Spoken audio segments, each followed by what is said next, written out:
Maria Alquerque,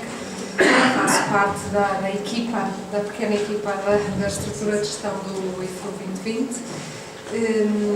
Gostava de cumprimentar todos e agradecer também a vossa presença e estarem aqui para me ouvir. Um pequeno overview inicial do que é o IFRU, para quem não está tanto a par ou gostaria de perceber um bocadinho o quadro de funcionamento. O IFRU, tal como até já foi referido aqui muito bem pelo arquiteto Luís Gonçalves, é um instrumento financeiro, o que quer dizer por si só que reúne um conjunto de fundos vindos de variadas fontes de financiamento, nomeadamente os programas operacionais do Portugal 2020, quer os programas operacionais regionais, quer o Programa Operacional Nacional Temático, o PO-Saúde, tendo também financiamento a partir do Banco Europeu de Desenvolvimento do Conselho da Europa, o CED, e o Banco Europeu de Investimento.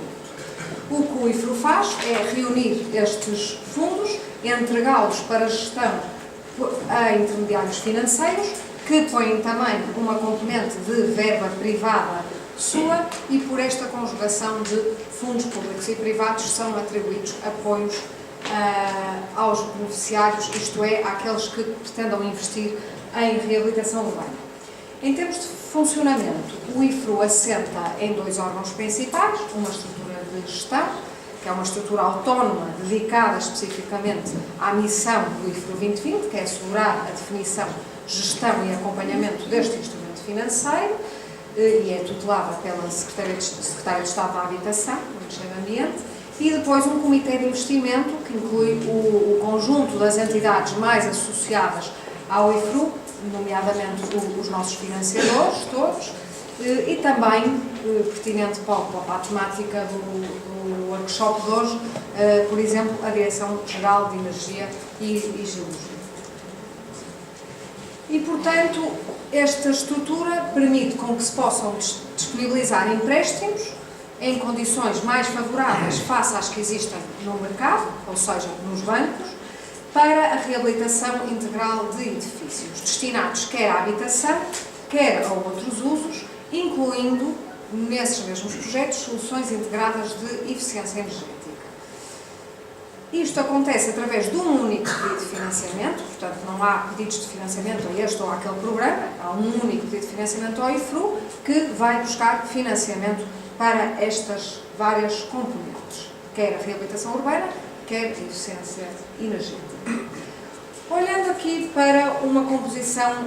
base de um empréstimo IFRU, o empréstimo, como referi há pouco, é composto por uma componente de fundos públicos e uma componente de fundos privados dos bancos, que são os nossos parceiros, podendo ainda integrar ou não recursos do próprio beneficiário. Isto faz com que tenhamos um valor, que no fundo é um valor mínimo de 1.400 milhões de euros, obtido por valores aproximados de 700 milhões de euros de fundos públicos, com 700 milhões de euros de fundos da banca.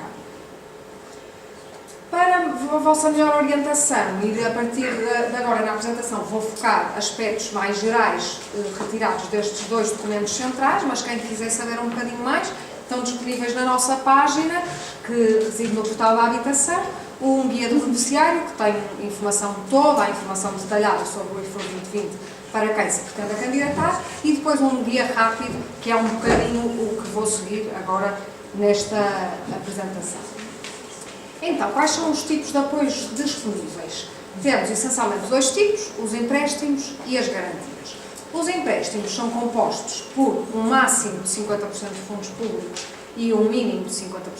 dos fundos do banco, podendo ter mais fundos do banco ou não, consoante a natureza do projeto.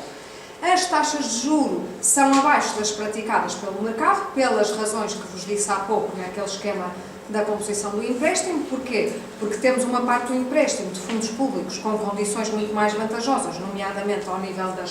das taxas de juros, por exemplo, no caso dos Fundos Europeus do Portugal 2020, a taxa de juros é zero, e depois temos a componente do banco, em que se pratica uma determinada taxa de juros, e isto faz com que, globalmente, a taxa de juros do empréstimo, que, como referi, é um único, seja mais vantajosa. As maturidades vão até 20 anos, o período de carência é equivalente ao período de investimento, isto é, ao período de duração da obra de reabilitação. acrescido de 6 meses e podem ir até um máximo de 4 anos. A cobertura pode ir até 100% do valor do investimento, dependendo das necessidades de financiamento e da própria análise de risco que o banco faz. Os colaterais são os exigidos pelo banco, tendo em conta essa análise de risco, e consistem preferencialmente na hipoteca do edifício a reabilitar, mas podem ser outros também. Depois temos um produto que é o produto de garantias, destinado principalmente a empresas, mas que tem como objetivo permitir viabilizar empréstimos que se calhar não existiriam pela inexistência de uma garantia bastante. Assim, o IFRU apoia, através de fundos europeus, uma garantia que pode ir até um máximo de 70% do valor do empréstimo, variando em função do prazo desse empréstimo. Esta garantia tem que estar sempre necessariamente associada a um empréstimo concedido por um dos bancos parceiros do IFRU e tem que cumprir na mesma todas as condições de elegibilidade associadas a um projeto IFRU. O apoio inclui ainda uma bonificação da comissão de garantia que vai até 1% durante a primeira metade do período de maturidade do empréstimo. Os beneficiários pode ser essencialmente qualquer entidade se pode candidatar ao IFRU, seja singular ou coletiva, pública ou privada,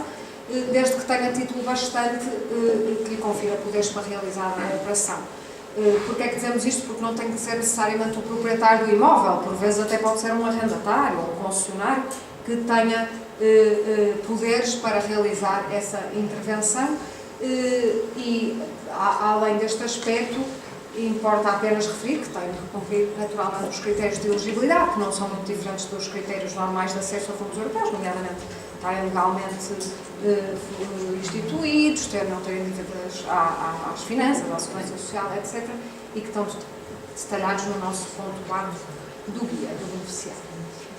Vamos então às operações que podem ser apoiadas. Os investimentos vão até um máximo de 20 milhões de euros, em que? Em reabilitação integral de edifícios com idade igual ou superior a 30 anos. Se por acaso o edifício tiver idade inferior a 30 anos, poderá ainda aceder se demonstrar que tem um nível de conservação igual ou inferior a 2. Apoiamos ainda a reabilitação de espaços e unidades industriais abandonadas, e aqui uma nota que pode incluir também, neste caso, a construção e a reabilitação de espaço público, na perspectiva de intervenções integradas. E também, aqui temos uma intervenção que é mais marginal, mas que nós apoiamos também. É o único caso em que apoiamos intervenções em frações, são aqueles casos em que temos uma operação de reabilitação de um edifício de habitação social, em que o proprietário, normalmente maioritário, que é o proprietário público, pretende fazer a reabilitação do edifício e quer reabilitá-lo integralmente, mas nesse edifício já existem, porque foram vendidos ao longo dos tempos, uma ou outra fração que já pertencem a privados. Aqui, os programas do Portugal 2020 entram na parte do promotor público e o IFRU pode financiar autonomamente aquelas frações que necessitam de privados, que necessitam de ser financiadas para viabilizar a reabilitação integral do imóvel. E, portanto, é neste caso que o IFRU pode financiar operações em frações. Portanto, no mesmo pedido de financiamento, são apoiadas também medidas de eficiência energética, que já vamos ver quais, complementares a cada uma daquelas intervenções. Os edifícios podem ser destinados a qualquer uso, nomeadamente habitação, atividades económicas, equipamentos de utilização coletiva. E as operações têm igualmente de cumprir um conjunto de critérios de elegibilidade e são avaliadas com base num modelo de critérios de avaliação pelos bancos, que os bancos seguem para avaliar o mérito da operação candidata, que podem consultar no aviso de abertura de candidaturas que está também na nossa página. Em termos de territórios, os territórios do IFRU não são inventados pelo IFRU, são aquelas áreas que naturalmente os municípios definiram como prioritárias. Se o edifício se destinar à habitação, tem que estar cumulativamente numa área de reabilitação urbana, que já vimos aqui que existem, não apenas para acesso a financiamento, mas para um conjunto de fatores, nomeadamente a atribuição de benefícios fiscais, e que já foram e vão sendo delimitadas por cada município. Portanto, tem que estar nesta área e também na área do PARU, o Plano de Ação de Regeneração Urbana, que já se falou aqui hoje também, e que depois, posteriormente, teremos aqui a apresentação do caso específico de Lisboa. Se o edifício se destinar a outro uso que não o habitacional, basta estar localizado numa área de reabilitação urbana. Por fim, para aquelas intervenções que referi há pouco em edifícios de habitação social, estas têm de estar localizadas necessariamente no PAICD.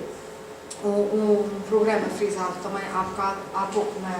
na apresentação do IRU, definido para acesso a Portugal 2020 nesta área específica das comunidades de desfavorecidas. Quem pretende investir e candidatar-se ao IFRU pode consultar as ARUs, nomeadamente no portal da habitação, ou também nos sites das câmaras. Muitos dos sites das câmaras já incluem esta informação, mas em qualquer situação esta localização é atestada por um parecer de enquadramento prévio obrigatório para todas as operações do IFRU e que é emitido pela Câmara Municipal respectiva. Quanto a despesas, basicamente são elegíveis todas as despesas, praticamente todas as despesas associadas à obra em si, desde as despesas associadas ao trabalho de construção civil, como também as despesas relacionadas com os próprios projetos,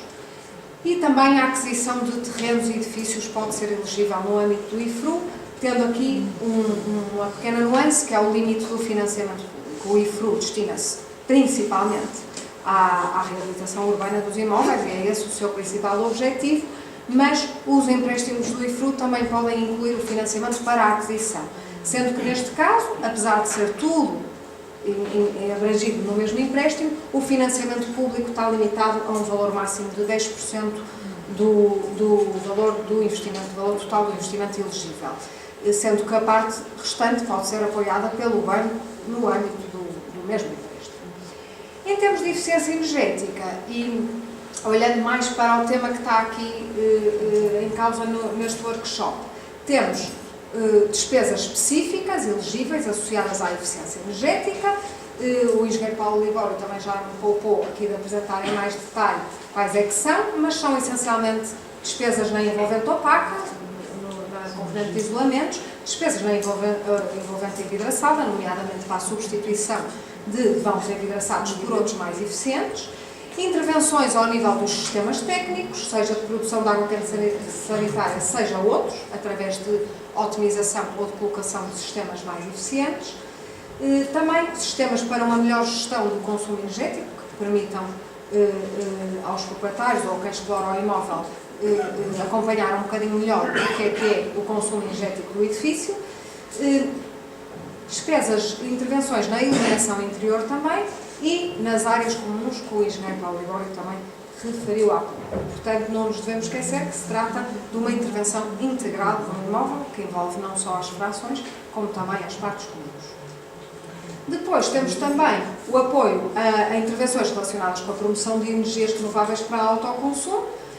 nomeadamente a instalação de painéis solares térmicos para a produção de água quente sanitária e a instalação de sistemas de produção de energia para autoconsumo a partir de fontes de energia renovável. Neste caso, esta componente específica está limitada, o financiamento público, mais uma vez, está limitado a um máximo de 30% do total da componente de eficiência energética do projeto. Que despesas é que não são elegíveis? Indemnizações a arrendatários e despesas com realojamento, despesas com a aquisição de equipamentos que estejam associados à posterior atividade que vai ser desenvolvida no imóvel, portanto já não estamos a falar da reabilitação do edifício, mas despesas relacionadas com equipamentos que vão ser instalados posteriormente e que se destinam à atividade que aquela entidade ou empresa vai desenvolver no imóvel. Aqui o IFRU já não apoia.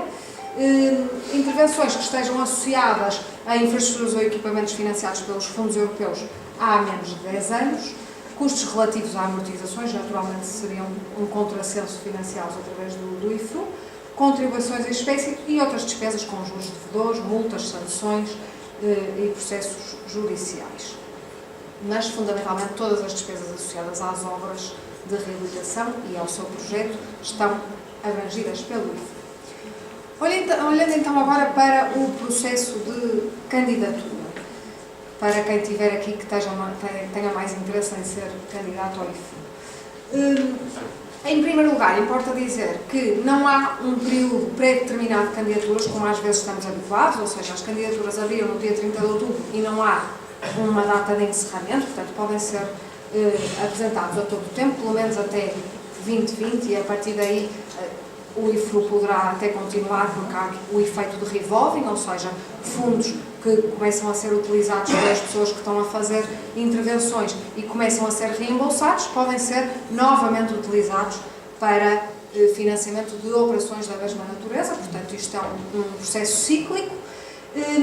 e também não há um limite ao número de candidaturas que um promotor pode apresentar. O promotor pode apresentar várias candidaturas ao IFRU para diferentes projetos, conforme a capacidade que tenha para o fazer.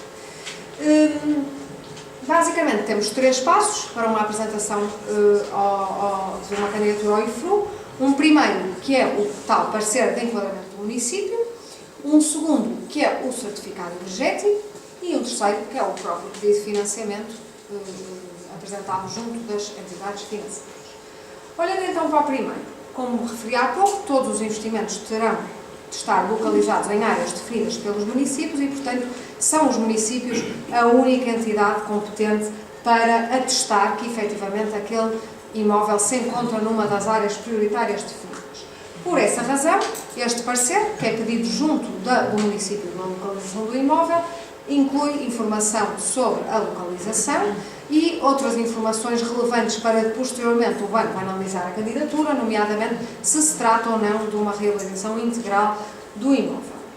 Em regra, estes pareceres são emitidos no prazo de 20 dias úteis e, para facilitar este processo, foi nomeado em cada município um interlocutor específico para o IFRU 2020. A lista destes interlocutores está também na nossa página e devo dizer que tem sido bastante útil, não somente para a questão do parecer de enquadramento, mas também para um trabalho entre entidades mais articulado e mais oleado, e também são os municípios que neste momento estão a fazer muito o esclarecimento das pessoas no local e a prestar informações sobre o IFRU à medida que vão tendo cada vez mais informação. Seguidamente, e focando-me agora na componente que foi frisada já pelo engenheiro Paulo Libório, temos que emitir um certificado energético inicial para o imóvel que vai ser alvo de reabilitação urbana. Porquê? Isto não foi uma coisa inventada só para dificultar a vida aos promotores. Temos aqui pelo menos 3 evidências da importância que é a emissão e a monitorização da informação relacionada com o desempenho energético do edifício. Existe um compromisso do Estado português em reduzir em 25% o consumo de energia primária até 2020. Os setores residencial e dos serviços representam 28% do consumo de energia final em Portugal, dos quais 17% correspondem ao setor da habitação. E, em termos do universo de intervenção do IFRU, também é um universo muito amplo, porque cerca de 1 milhão de edifícios em Portugal necessitam de uma intervenção de reabilitação urbana. Portanto, este conjunto de pressupostos, entre outros, levaram à conclusão de que todas as operações apoiadas pelo IFRU terão necessariamente que melhorar o desempenho energético do edifício que estão a reabilitar. E, portanto, tínhamos que ter uma forma de controlar isto, de perceber qual é que é o desempenho inicial, perceber qual é que é o desempenho final e, assim, conseguirmos obter a poupança que, nomeadamente, é exigida pelos nossos financiadores, como o Banco Europeu de Investimento e os financiadores ao nível dos fundos europeus. No caso específico da habitação, e a apresentação da ADN frisou isso também, temos condições mais favoráveis para aqueles projetos que atinjam uma subida de pelo menos 2 classes energéticas. E é por isso que, neste caso, o certificado energético emitido antes da intervenção tem que incluir um conjunto de medidas de melhoria, que são aquelas medidas de melhoria que tradicionalmente já vêm no campo do certificado energético dedicado a esse ponto, mas que neste caso têm que ser fiéis ao que efetivamente vai ser implementado em termos de projeto. Para quê? Para que se possa avaliar, nomeadamente, o cumprimento de custos padrão, que foram definidos pela Direção-Geral de Energia e Geologia, no caso específico da habitação, e também para depois ser avaliado devidamente o cumprimento desta questão das duas classes para a atribuição de condições mais favoráveis ao empréstimo. Para fazermos esta concretização desta aferição dos ganhos de um projeto financiado pelo IFRU, depois de uma forte articulação, e aproveito aqui para agradecer à DGEG e à ADEN, que nos têm apoiado muito neste processo, foi conclusão do IFRU que seria muito relevante aderirmos a um sistema que já existe, que é um sistema credível, que já existe há mais de 10 anos, e, portanto, recorreram a um sistema já consolidado e em utilização e, portanto, aderimos ao sistema de certificação energética nacional. Poderíamos ter inventado algo à parte, os peritos faziam uma auditoria antes ou depois, mas julgo que todos ficaríamos a perder com isso. E, por isso, temos uma metodologia uniforme, igual para todos os que querem vir ao IFRU, e, por outro lado, uma questão muito relevante, temos uma rede extensa de peritos que pode fazer estes certificados, espalhada por todo o território nacional, continente e ilhas, que é também o território da abrangência do IFRU 2020, e, portanto, isto foi instrumental. Por fim, passando ao terceiro passo, e para terminar, os promotores apresentam, tendo estes dois elementos instrutórios fundamentais, apresentam a sua candidatura junto da rede de bancos selecionados, que foram selecionados no âmbito do concurso público internacional, e são eles o Santander, o Banco Popular, agora fundido com o Santander, o BPI e o Milênio BCP, e apresentam o pedido através do formulário de candidatura, que podem também consultar na nossa página, está disponível, quer em PDF, quer em próprio Excel, para preenchimento. Apresentam ainda documentos relativos ao candidato e à operação que comprovem o cumprimento dos critérios de elegibilidade e outros documentos que o banco exija, nomeadamente para a análise de risco do projeto, que é competência dos bancos. Agradeço a vossa atenção e queria só referir aqui um ponto que não está diretamente na apresentação, mas acho que me cumpre referir, uma vez que tratamos aqui de reabilitação urbana e de eficiência energética. Julgo que a solução adotada no âmbito do IFRU foi, no fundo, uma opção win-win, porque quer o IFRU ganha, pelas razões já apontadas, de recorrer a um sistema já com elevado grau de maturidade, mas o próprio sistema de certificação energética é alimentado e enriquecido com um conjunto de informação que permite, inclusivamente, aferir resultados de políticas públicas que foram opções de programação no âmbito do Portugal 2020, nomeadamente associar a reabilitação urbana à eficiência energética. Por fim, refiro apenas que, com poucos meses de existência, o IFRU já tem um dinamismo grande, já temos mais de 30 candidaturas apresentadas, já temos inclusivamente 2 projetos contratados, os 2 no Funchal, por acaso, que já estão em execução. Temos cerca de 228 intenções de candidatura, ou seja, projetos que estão a ser apalavrados com os bancos. Temos colaborado muito estreitamente com os bancos, aliás, alguns estão aqui presentes e portanto, estamos naturalmente sempre disponíveis para responder às vossas dúvidas, quer por telefone, quer por este endereço que apresento aqui. E muito obrigada.